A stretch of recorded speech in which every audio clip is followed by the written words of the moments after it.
Hey, Dark Crew, we are live across the globe. Thank you for joining us on our fourth week of our Start Talk series. And my gosh, we got a cracker of a week lined up for you this week. Of course, we're going to be talking about overcoming objections. But before we kind of go into the whole objection kind of scenario with our rock star that's going to be on the line with us today, we've got Jackson Parr joining us shortly. I just wanted to kind of reach out to everyone and say a massive, massive thank you for all of the incredible support that we have around the Give Back Day, which is happening this weekend. Of course, it's going to be on the 7th of May. I know that there's going to be so many cool things happening all across the globe, so we're super excited to kind of see all of your kind of posts and your pictures online and coming up on all our social media channels. So thank you to everybody who's gotten behind this. It's going to be absolutely epic, and we look forward to kind of catching up with everybody after the week on it. So without further ado, I want to jump straight into this one because we're going to spend the next 45 minutes talking about overcoming objections, and I have the absolute pleasure to introduce our next guest on the call today. I mean, this guy is absolutely phenomenal. I absolutely love him. I mean, if there's somebody who can just absolutely make me laugh out loud, it's this guy. I mean, he's such a legend in our industry.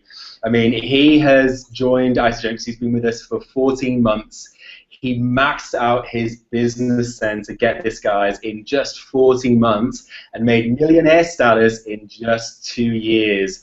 I mean, for those of you who are kind of on social media, we all call him the crazy cat man right now because he's just in love with his little cat. So welcome to the call, the legend, Jackson Parr. Thank you, Foxy. And I've got 2 cats, get it right. 2 cats, oh God, they're multiplying. What's going on? Thanks for having me. No, thank you for jumping on, mate. You've been traveling around the globe. You've been up in Singapore. You're here, there, and everywhere. I know you're going over to the US soon. I mean, you've just been absolutely kind of gunning the business. And you know, yesterday I think you kind of messaged me and you had your biggest week ever with your cycle. So biggest congratulations from all of us. That's awesome, man. So paying off the hard work, buddy. Thank you. It's exciting time to be Parr Isagenix, and obviously there's only so much I can do. It's all because of the team. So sending my love to my team. Thank you. Love you guys. But let's get into this. This is what it's all about today. Yeah, so Jacko, you maxed out your business center. You're an ISA millionaire. I mean, you just had your biggest week, and it's fair to say you will have come up against some objections in your time. So I'm really, really excited for this one. So we're going to hang out for the next 45 minutes. So first of all, the first question I have for you, mate, is what is an objection? I mean, how would you define that? I mean, is that something that you would call somebody who's just kind of met a brick wall, or is it something where people just haven't got the right information, or they're just unsure of what is an objection to you? Yeah. What's an objection? So I guess there's so many different terms. You know, ones I've learned along the way is it's just someone that doesn't know enough information yet, or it's someone that's nearly there but they just need an answer. But for me, it's not really about what it means, but it's what is your energy around objections. And I know when I first got started, like Foxy, if you enrolled me today and you would have asked me, all right, Jackson, what do you think we do with objections? My answer would have been, well, we probably want to avoid them at all costs. And the way to enroll someone is like have a conversation with them and somehow dance around their objection because we don't want it to come up because that's going to stop them. And so that's because I've never done anything like this before, sales or network marketing. That made sense to me back in the day. You just avoid it because that's going to stop them.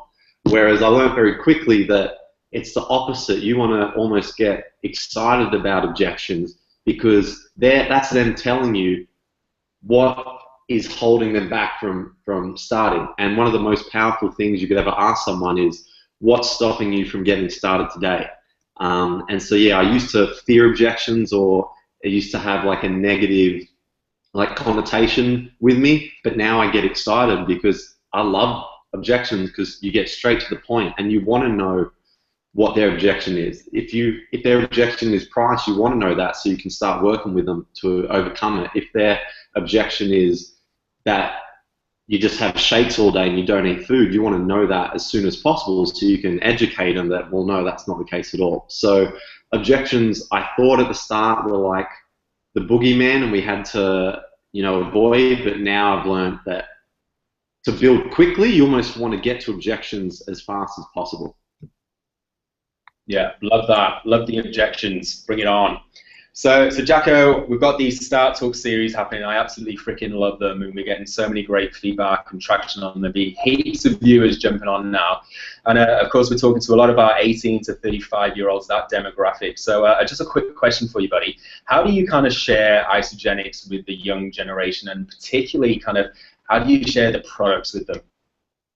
Yeah, I get that all the time. I think any young person gets asked that all the time, but for me personally, I try not to treat people like their age. It doesn't, at the end of the day, we're just humans. We're not defined by our age. Because I know lots of people in their 30s that act like they're 18, and I know lots of 18-year-olds and 20-year-olds that think like they're 40. So I really try and just meet people where they're at, not what their age says they are. But at the end of the day, talking about the products, it all comes back to people's why and people's, you know, the way I grow my business through their pain. And it doesn't matter if you're 20, 30, or 40. If you're not physically where you want to be, it doesn't matter what your age is. So I know we've spoken about this a lot before, Foxy, about when I'm sitting down with someone. If I was sitting down with you, Foxy, and you were a prime 20-year-old Steve Foxwell back in the day, it doesn't matter. What are you talking about, mate? I'm still prime. Primo. But when I sit down with you and I talk to you about your goals and you want to lose weight, for example, and I ask you, you know, you want to lose 10 kilos or 5 kilos, and I ask you, all right, what 2 to 3 areas on your body do you want that 10 kilos to come from? And you mention, I know you surf all the time, so you mention, I don't know what surfers would want to look good, stomach and hips. And I ask you, all right, well, what don't you like about your hips and eyes right now? And we start to have that conversation. It doesn't matter that you're 20 years old or 40 years old. How you feel about your body and what you want to achieve and your confidence, it's all relevant to you right now. So, yeah, I try not to, for the product side, I speak to everyone the same. It doesn't matter their age. With the business side, I change it a little bit. Do you want me to go into that? Yeah, let's jump into it. Yeah. So, yeah, for the products, I don't find any difference whether, like I said, their age. It's all about their goals and what they want to achieve and where they're at right now. But with the business, you know, with the business, I just speak from my experience, and I know if I would have been shown this opportunity when I was 20, I wouldn't have seen it. Well, I said no when I was 23 because I didn't get it, I didn't see it. And I was actually excited to work when I was younger because I went through college in America and I wasn't able to earn any money because of my scholarship. So I was like really excited to come back and work and pay bills and earn a wage. I just was really excited about it because it sounded like freedom to me. And I'm a very fast learner. So let's jump into that a sec, Jack. Let's just jump into that a sec, because I know you went over to the USA and studied, right, for a while, and you know, you passed all your uni exams and you had some great marks, and I know that you thought you'd come back to Australia and you thought there'd be a big whopping line of people around the corner with a big sign, Jackson Parr, like, we want to get you in our business. Yeah. That wasn't the case, was it? No, I always tell that story and people think I'm trying to be funny, but I literally, because that was what was put into my head from my dad in particular, but I guess society, that if I go and get a degree and get, like, I got top marks, I was academic All-American, no one could have walked in with me at a job interview and had better qualification. And so I came home and there was nothing. And so, yeah, I got really frustrated with that. And it's not to say college isn't amazing, and I have fun now, as you know, but I had more fun in college. It was an amazing time. But it's not to say college isn't great or it's not the right thing to do, but I was one of those people that I was just going to college because that's what I was told to do, and that's what I thought I was supposed to do. I wasn't like, I didn't want to be a doctor, and therefore I knew I had to go get that qualification to then become a doctor. I was just going to college because I thought that's what you were supposed to do to try and get ahead in this world. And when I explain, tying that in with how I speak to young people, I explain, at the end of the day, when you step out and look at what I did, I went to school for 5 years. It cost, even with a scholarship, it cost, I can't remember, like $30,000-$40,000 in total. I spent about 40 hours a week learning, in class learning, online learning. I earned $0 through the whole time. For 5 years, I earned nothing. I even had to go do work experience where I made other companies money, yet I got paid zero for it. And at the end of the day, it was all for a certificate that was going to allow me to earn $50,000 a year, $60,000 a year. And so, and yet everyone thought I was the man for going to do that. And it's not about saying that that's right or wrong, but if we think that's a smart thing to do and that's the way to do, then when you look at Isagenix and network marketing, and the same thing, it's a 5 year, I went to school and was willing to learn for 5 years and earn nothing. And I don't understand, well, I get excited that with Isagenix, I didn't think I would build this quickly, but I was willing to come and learn for 5 years because I knew even if I earned $1, I was going to earn more than I earned in college. And yeah, you earn while you learn, and it's such an awesome opportunity for people. Isagenix isn't about quitting your job today and starting this tomorrow. It's in the pockets of your life and earning while you're learning, and that's so huge. And I still don't know what I'm doing half the time, yet I've been able to earn what I've earned, and it's just such an awesome comparison. And that's how I speak to young people. And it's not trying to tell them not to go to college or anything like that, but it's just showing them, if you think going to college is such an awesome idea, wait till I tell you what this is about. Because if you think that's good, then you're about to not sleep for a week. Yeah, and I love that, Jacko, as well. Earn while you learn, and this really isn't like a 2-minute flash in the pan. I mean, it really is like a 5 year, 7 year, 10-year kind of journey. The journey never stops, and you're 2 years into your journey, and you've worked hard, and you've had that millionaire status, and we absolutely love you, mate. You contribute so much to kind of this start movement. All the people in the entire Isagenix globe, everyone loves you, mate. So big kudos to you. So let's jump into some of these objections. We've just been talking about kind of university and whatnot. So say you've met me. I'm kind of eager beaver, but I'm like, Jacko, mate, I'm studying full-time at uni. I'm working 3 jobs trying to make ends meet. I love what you're trying to tell me here, but I just don't have the time to kind of do it. Yeah. Good question. When I first got started, I was very aggressive, and I used to be like, well, how's that working for you, mate? And like really try and put it in their face. And I learned that wasn't really working, because I know I hate being told what to do. I hate being told what to do. So why I thought I could then tell people how they should live their life, I don't know. But with the time thing, same thing, I always just share my story, kind of what we just spoke about, how this is something, it's not about quitting your jobs and doing this. It's about the pockets of your life. But at the end of the day, no one has time. No one is, you don't walk down the street and see people sitting under a tree twiddling their thumbs. Like, we all don't have time. It's about making the time. And I know I didn't have 3 jobs, but I had 2 jobs when I first started this. And so my first thing, because people make up this imaginary story in their head, what it's, oh, hold on, let me plug in my, nearly lost you. People make up this story in their head, what they think this is going to take for them to be successful, and they think they've got to spend 60, 80 hours a week kind of thing. And so when I first started, I would drive half an hour to and from work every day, so an hour total. So there was an hour every day I would listen to podcasts.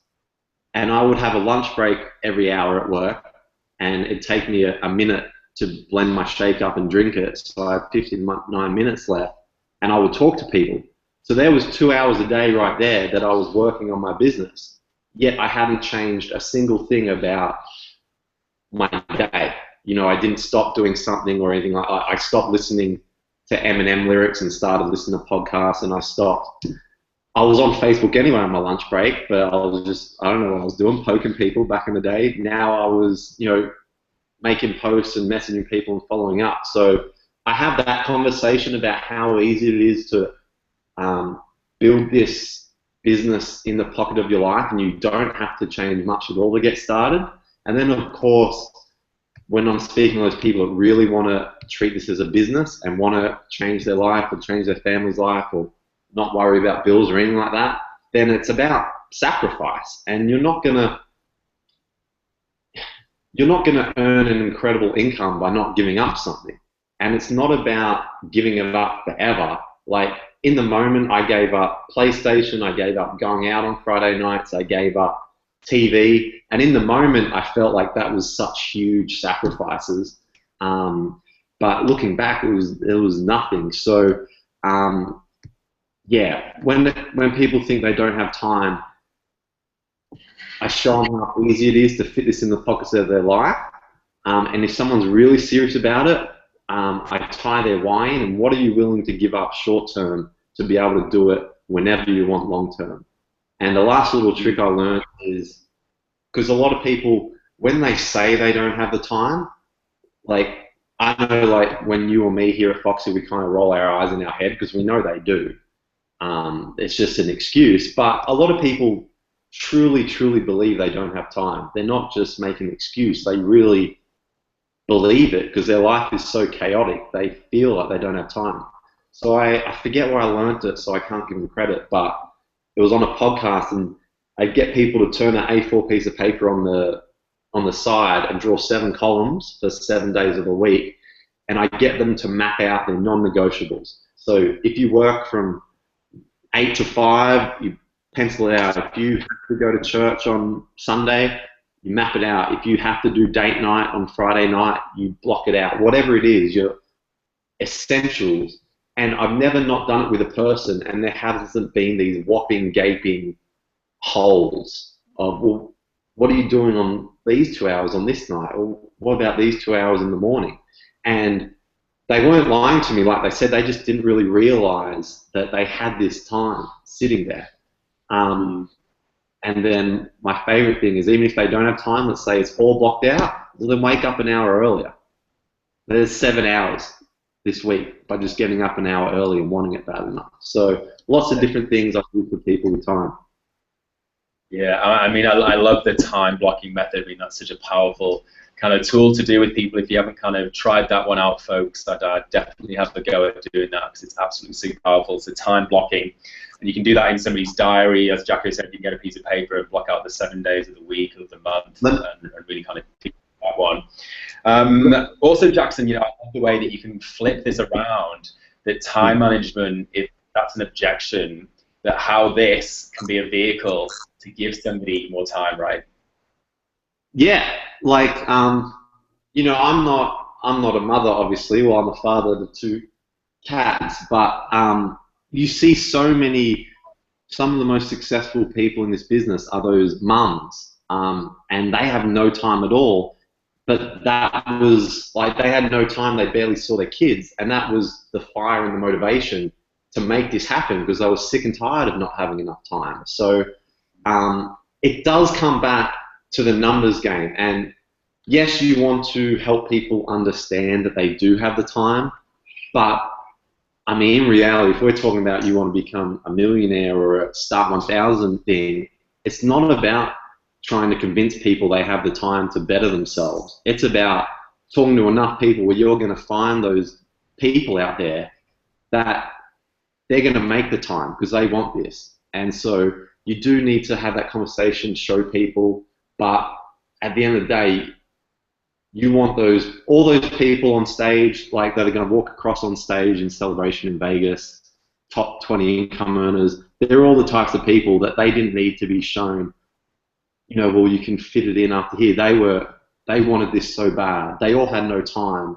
but that was the reason they got started in the first place, because They just wanted it.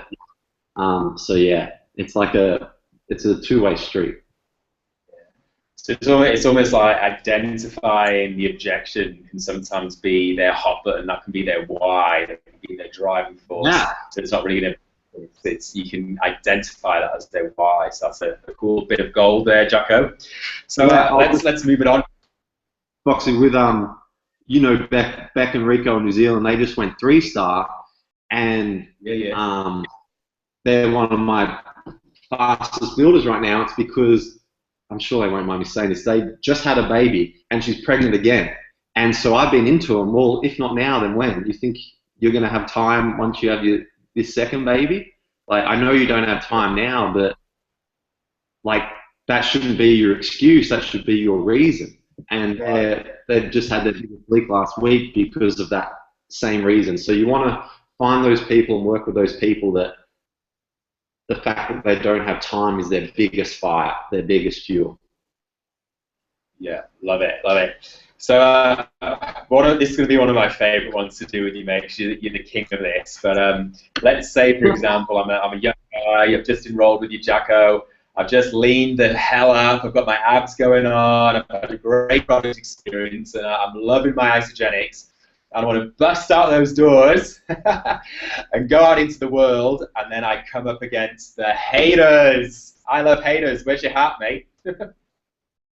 I love haters. Yes. I don't know if I'm the king, but I've definitely had my experience, like we all do. Well, mate, you haters did an amazing the other day I saw. Say that again, sorry? You did an amazing video the other day that I saw that you posted online about this topic in particular. So I wanted to dig into this one a little bit. So how do you kind of overcome that? Yeah. So when it comes to hate, like if you don't want haters, or if you just, no, let me say the opposite. If you just want to be liked by everyone and loved by everyone, then Isagenix is not for you. And it's not Isagenix isn't for you, but doing anything remotely impressive or successful in life isn't for you. You know, getting a promotion at whatever job you're at, you're going to get haters by getting that promotion. And I know when I was just driving my forklift around doing doughies in the parking lot and, you know, making minimum wage, no one had a problem with me. No one wanted to talk about me or, you know, anything like that. It was because I was just staying in my lane, doing my thing, keeping my head down. And once I wanted to leave the warehouse and better myself, that's when people want to kind of bring you down. I always think about Beyonce. If Beyonce has freaking haters, then we all going to get it. But how I overcame it is I feel like I maxed out in 40 months because of my haters. And it was because I just used that energy as fuel and as motivation. And I never looked at it as a bad thing. And that's why I kind of really embraced that I love haters. I literally wouldn't leave the house without an I love haters hat or a shirt or socks, or it was just a symbol for me, that bring it on kind of thing. And I always, when you think about it, whenever you hear Kathy Coover at an event, she always tells a story about when that person told her she will never be successful in network marketing.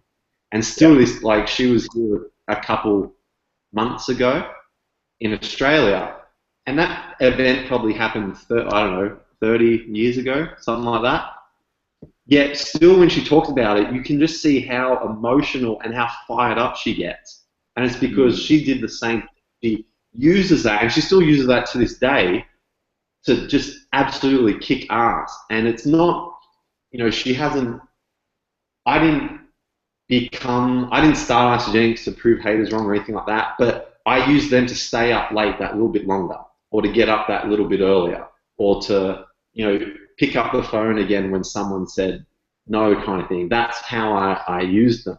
And I think about a lot with sport, because so many people in Isagenix, you know, we're not professional athletes, but we played sport in some area of our life, and we love it when we go to the away field and everyone's yelling at us and calling us names, and we use it as fuel. And Michael Jordan is famous for making up stories in his head about what the other team was saying about him.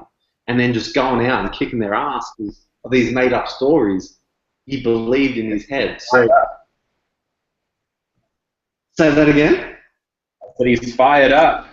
Yeah, he's fired up. So I use, it's not obviously a nice experience, and so the first thing I want to say is it's a good thing because you can so easily use it as fuel. And whenever I'm feeling a bit down, if you just go to Google Images and type in haters motivation, there's like 1,000 different quotes and GIFs or memes or whatever they are, and they all just put the biggest smile on my face. So if you're ever going through that, that's a nice little 1 minute zen out, just get refueled.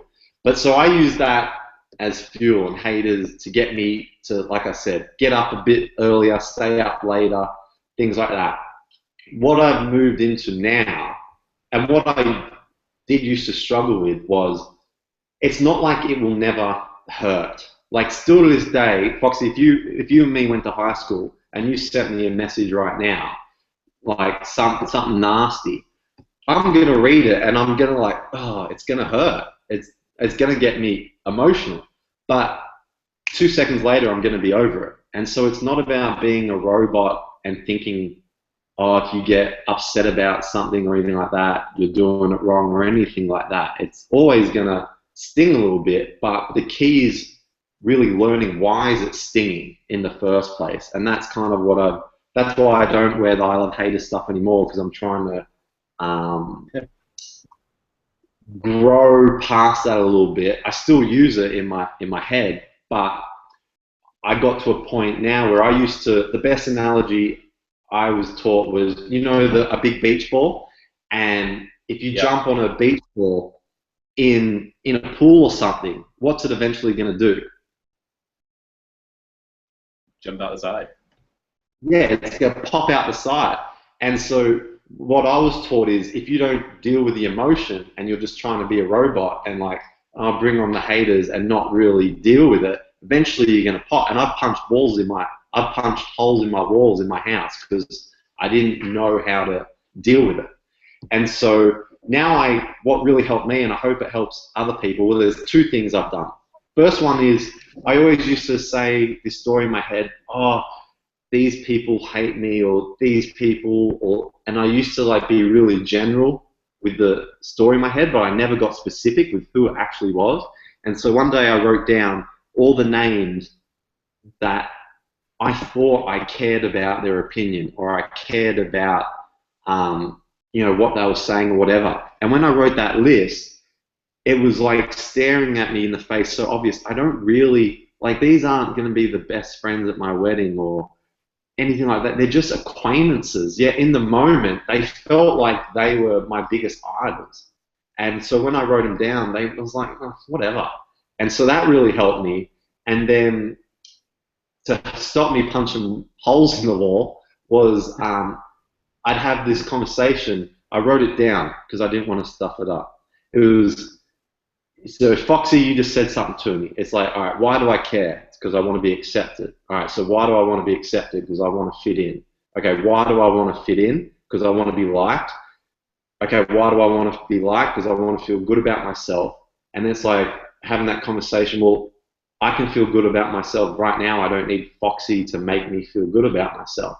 And so when I had that conversation, it helped me deal with that emotional bit of, oh, Foxy said Isagenix is a pyramid scheme. And it's like, cuts me for a second, I'm like, whatever. And so, those are some things I've gone through in the last 2 years, and it's forever evolving. But yeah, I hope it helps someone, because you don't want people that have quit on their dream. You don't want people that have quit on their dreams to stop you quitting on yours. And negative people are probably one of the biggest reasons why so many people quit at this. And it's not right. So yeah, it's an important topic that I'm always learning. But I hope those are the things I've just done personally, and I hope that helps. Yeah, love it, mate. Thanks for sharing that one. So you mentioned just there about a pyramid scheme, and that kind of leads me into my next one. I mean, this is such a a common one that I hear all the time. I mean, even when I'm out and about in the bar or whatever, and someone kind of asks me what I do and work for Isagenix, and they're not sure what it is, and then you kind of go into explaining it, and you get, oh, it's one of those pyramid schemes, is it? So I know I'd answer it, but I want you to answer it. Yeah, so same thing. I used to be really aggressive at the start, and I'd be like, well, where do you work, mate? Because I bet that's a pyramid scheme, and I bet you've got a boss that then has his managers, and then he has his regional managers, and then he has his employees, and you're at the bottom, and all that stuff. So I used to have that aggressive approach, and it made me feel good, but it didn't help my business. So the shift I made was, it's so simple. Like, I learned it from GoPro, Eric Warrior's GoPro, and it's just simply asking people, well, what's the pyramid scheme? And usually no one has any idea what it is. And the best way, I still don't really know how to explain it, to be honest, but I use, if you type in network marketing Mythbusters in YouTube, David Wood is the first video that pops up. And I use that tool to explain what this is, because at the end of the day, if I try and explain it, I'm just me. But that video has like financial gurus of the world, Robert Kiyosaki and Donald Trump and Warren Buffett and all these financial masterminds that we all should listen to. It has them explaining what it is. And so that video does a better job than I ever could in my wildest dreams. So I get that video to explain it, and then of course that's duplicatable. But what I have learned is there's like two types of people. There's going to be those people that you meet at the bar. Foxy, always at the bar. But you're going to meet people at the bar that say, you're going to know that they're just being nasty.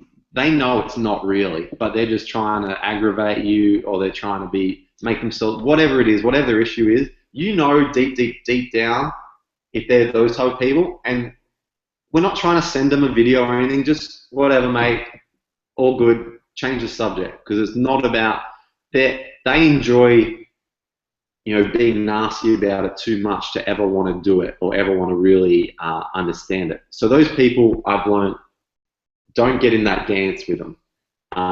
Yeah. And whenever I feel like someone's being nasty, I always just say, yeah, I'm at the top, it's awesome, and I change the subject, because I'll be a smart ass. And if you take the piss out of it, then what can they say back to it? And so that's how I deal with those people that deep down, they're just being jerks about it.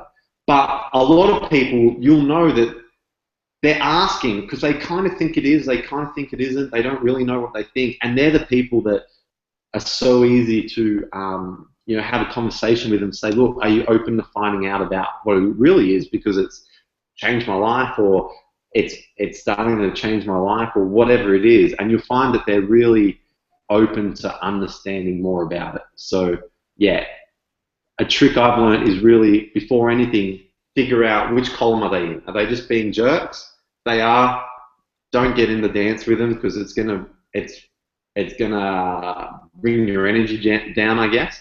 But if they are, if you can really sense, and I believe we all know deep down which one they are, if they really are just a bit, what's the word? Ignorant about it? Is that the right word?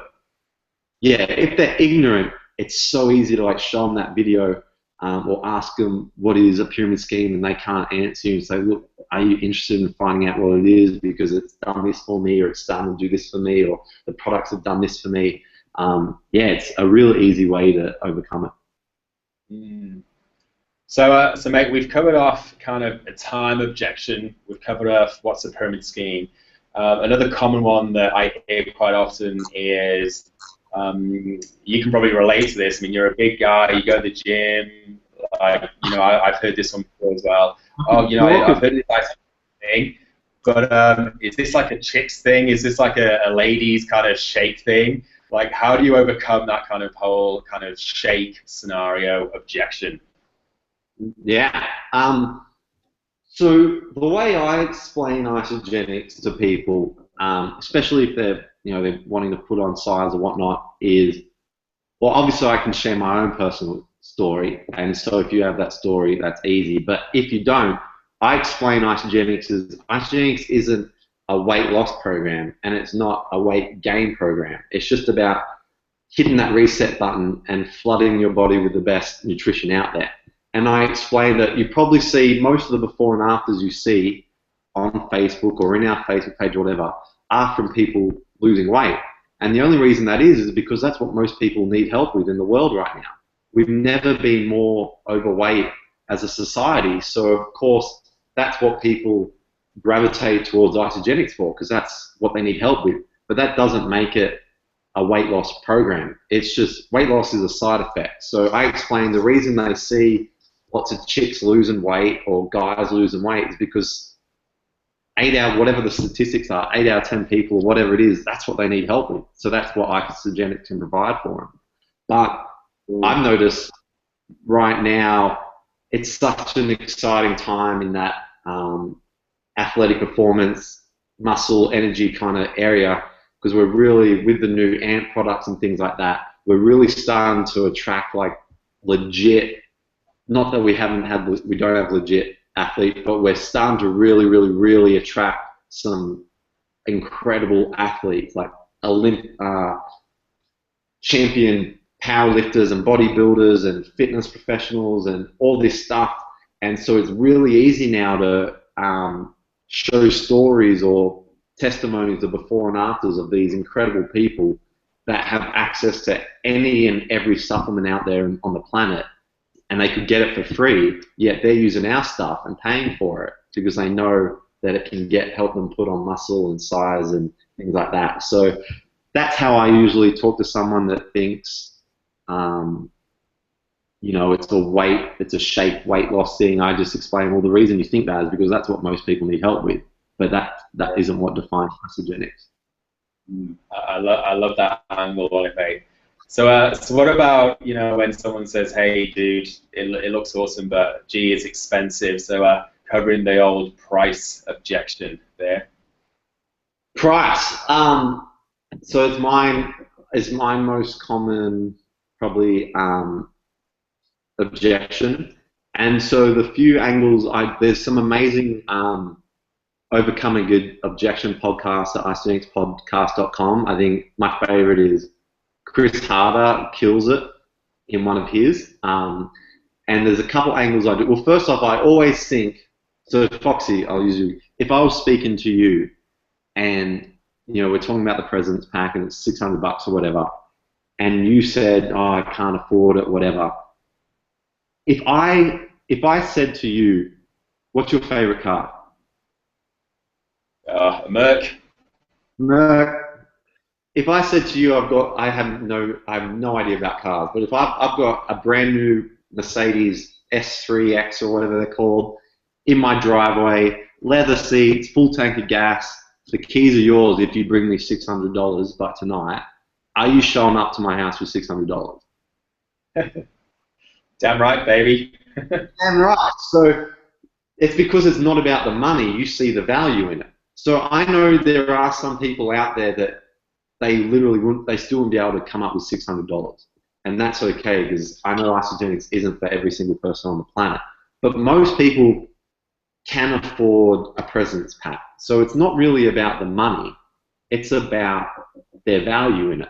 And so if they don't have enough value, then how I tackle it is I obviously haven't done a good enough job to understand their pain and what they really want to achieve, and really helping them understand how important this is to them. And I probably haven't had a deep enough conversation, because if I have had a really deep conversation about why you want to lose 10 kilos and how it affects your everyday life, and the names you call yourself in your head and how it affects your relationship, all that kind of stuff, you're going to pay $5,000 to fix that. So that's one thing I always try and revisit. And then with the money thing, I think the biggest misconception with Isagenix is when I talk to you about the President's Pack and it's $600, you automatically think that's spending $600 on top of what you already spend every month. And it's really about educating people. And Chris Harder does this, that's the podcast I was talking about. He does like a 20-minute talk on it, so it's really cool. But it's basically about educating people that it's not about spending 600 on top of what you're already spending. It's just redirecting what you're already spending. So when I sit down with people and ask them, you know, on average, what are you already spending on breakfast? What do you spend on lunch? What do you spend on coffees? What do you spend on Red Bulls and energy drinks? What do you spend on alcohol? What do you spend on snacks and chocolate and chips and takeout and all this stuff? Most people are already spending over 600 a month. So they're already spending the money, yet they look and feel like crap. Well, how about we redirect it, spend it on this, which is going to get you the results. And if it doesn't, you get all your money back and you just ate free for a month. And so when you have that conversation, it's a no-brainer. And yeah, I've had people where they've been spending over $1,000 a month and they didn't realize it. Because once you add up all those $2, $5 here, it really adds up. But even if they're not spending 600, let's say they're spending 300, it's not about trying to get them to spend over 600. If they're spending 300, well now really the pack's only going to cost them an extra 300 for the month, which is nothing. Less than 100 a week to same thing, get you where you want to be. So that's how I overcome the money. I make sure I'm really having a deep conversation with them because I need to show them the value. And then also usually the thing that stops people is they think 600 on top of what they're already spending. And then sometimes people think it's going to cost them 600 every month. And I just make sure they understand, no, that's just your starter pack, you know, get your blender, all that kind of stuff, and then, you know, we can fit a million different maintenance packs for you after. Oh no, I think you froze, or maybe I froze.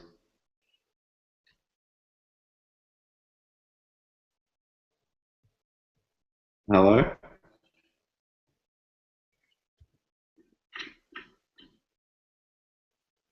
Hello?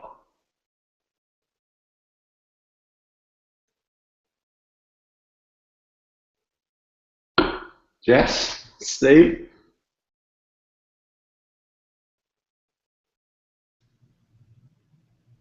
It looks like we lost him. Did you lose me or him? No, Steve. I was like, I don't know what to do. All right, well, we'll cut it short then. Oh, boo. I was just getting warmed up, Jess. No. Thank you so much. No, thank you. All right, well, have a great night. Come on, Jess, you gotta. Oh, looks like he's jumping back on. Foxy.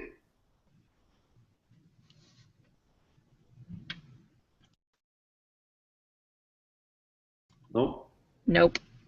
No. Alrighty, well, until next time. Thanks, Jackson. Thanks, Jess. Love you. Love ya.